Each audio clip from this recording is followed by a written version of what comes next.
Aujourd'hui 15 mars, c'est la fin de la trêve hivernale. Les associations de défense du logement manifestent leur inquiétude. Quand l'écologie s'invite dans les quartiers, c'est le projet Médiaterre. Écologie mais aussi économie à travers de nombreux gestes du quotidien. L'art vidéo à travers la ville, c'est le festival Traverse Vidéo et c'est dès demain.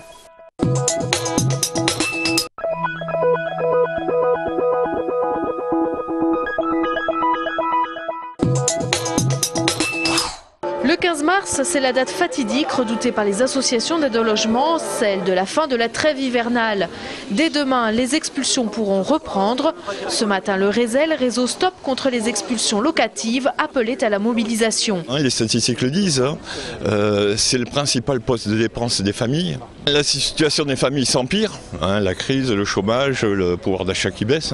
Les plus fragiles sont aujourd'hui les personnes âgées, les femmes seules avec enfants et les travailleurs pauvres. Pourquoi gaspiller de l'argent à mettre des gens dans les hôtels où ils sont très mal, évidemment, et à payer plus cher que ce qu'on pourrait donner à ces gens-là pour qu'ils arrivent à payer leur loyer. Nous demandons un moratoire sur les expulsions, une construction massive de logements sociaux et puis surtout un contrôle des loyers. Une délégation du DAL, le droit au logement, et de la CNL, la Confédération nationale du logement, sera reçue demain à la préfecture.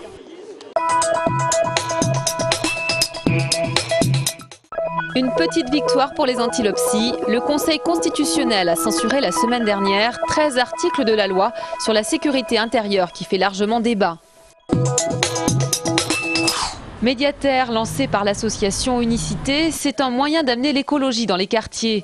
Ces volontaires proposent aux familles participantes d'adopter des éco-gestes, à la fois écolo et économes, comme ici en Palo chez cette dame de 90 ans. On a 7 éco-gestes et on a choisi quelques-uns qu'on peut vous proposer. On est obligé de passer par là, parce que la vie qu'on fait maintenant, si on ne fait pas attention, on n'a pas des économies.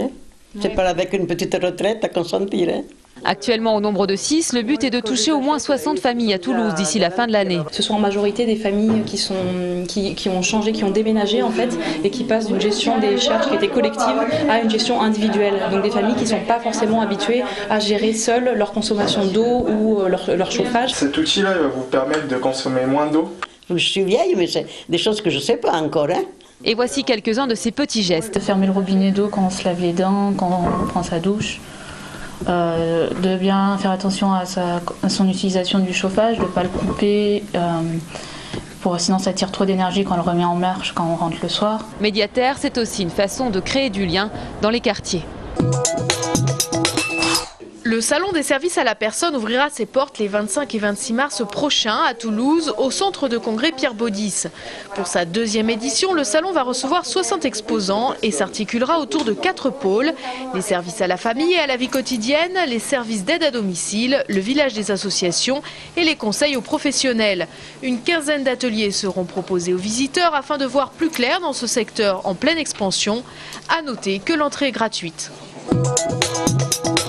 En cas de litige ou de problème. Distribution de clés USB pour aider les consommateurs. Pour fêter ses 60 ans, l'association UFC Que Choisir a réalisé des fiches pratiques tirées de ses enquêtes et des lettres types à envoyer en cas de litige. Ici à Toulouse, UFC Que Choisir traite 4000 litiges par an. Le palmarès, c'est un peu ça. C'est l'énergie, les problématiques de location, toujours des problèmes de fournisseurs d'accès Internet. On s'aperçoit que dès l'instant où des réglementations apparaissent, des règles de consommation changent, toutes ces choses-là font que des litiges arrivent.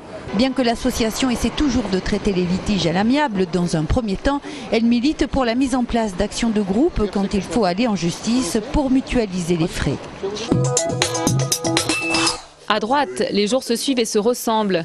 Après le groupe d'opposition Toulouse Métropole, c'est au tour des élus de Toulouse pour tous, mené par Jean-Luc Moudinque, de dresser un bilan catastrophique de l'actuelle municipalité à mi-mandat. Culture, urbanisme, sécurité. L'opposition dénonce le manque d'action. La liste des grands projets abandonnés est très très longue. Le prolongement de la ligne B du métro à la Beige, le grand contournement, Aerospace Campus à Montaudran, enfin beaucoup de choses qui n'avancent plus. Et puis un quotidien qui se dégrade avec la saleté, l'insécurité et une faible réaction de la mairie par rapport à ce quotidien. Un constat qui rejoint celui de l'autre groupe de droite, Toulouse Métropole, issu d'une scission avec Toulouse pour tous.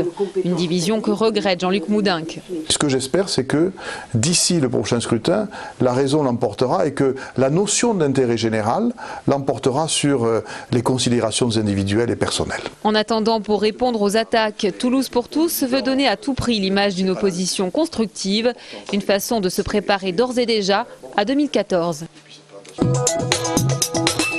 Près de 10 000 maisons individuelles ont été construites en 2010 en Midi-Pyrénées, dont un tiers par l'Union des maisons françaises, groupement de constructeurs et de professionnels de la construction individuelle. Le marché restait soutenu mais non stable. En 2011, il est en passe de redevenir plus équilibré. Le prix moyen pour la construction d'une maison individuelle s'élève à 135 000 €. La surface moyenne se situe entre 110 et 115 mètres carrés, sans compter l'achat du terrain qui reste encore trop élevé. On a des maisons qui coûtent moins cher que les terrains souvent et ça c'est pas du tout normal. On trouve des terrains qui rentrent mieux dans les budgets aux alentours de 80-90 000 € quand on va sur la deuxième couronne. En 2013, toutes les maisons seront construites en BBC, basse consommation. Les dépôts de permis de construire devront tous être certifiés BBC. Un investissement compris entre 10 000 et 20 000 € qui peut refroidir plus d'un particulier. Oui, ça restreindra peut-être le marché. Oui, ça obligera tout le monde à travailler beaucoup mieux, mais pour nous c'est une aubaine. Dans le sens où on est prêt au niveau des constructeurs. Lors du salon de l'immobilier qui se déroulera du 18 au 20 mars au Parc des Expositions, l'UMF proposera une conférence ouverte au public le samedi sur la réglementation BBC. Des couleurs vives, des installations aériennes pour évoquer la laideur et l'absurdité du monde. Tran Trong Vu est vietnamien, exilé depuis 25 ans. C'est un voyageur au bagage vide qui utilise le kitsch pour aborder des thèmes graves. La pluie raconte la mélancolie qui l'habite et le spectateur se trouve non plus devant l'œuvre, mais dans l'œuvre. C'est un joli piège qui se referme sur le spectateur à chaque fois. Des belles couleurs, beaucoup de légèreté, des choses séduisantes. Et derrière, dans le propos, quelque chose d'extrêmement sérieux. Beaucoup de poésie pour évoquer le prix de la liberté et la douleur de l'exil. Une exposition à voir à la Fondation Espace Écureuil jusqu'au 30 avril. La 14e édition du festival Traverse Vidéo commence demain jusqu'au 2 avril du centre Bellegarde au Mirail. En passant par la chapelle des Carmélites ou encore la devanture du Gaumont-Wilson, ce festival de l'image vidéo, de la performance et de l'installation numérique propose à une 50aine d'artistes plasticiens de questionner l'art. Qui décide de ce qui est art? Traverse Vidéo, c'est le printemps de mars à Toulouse.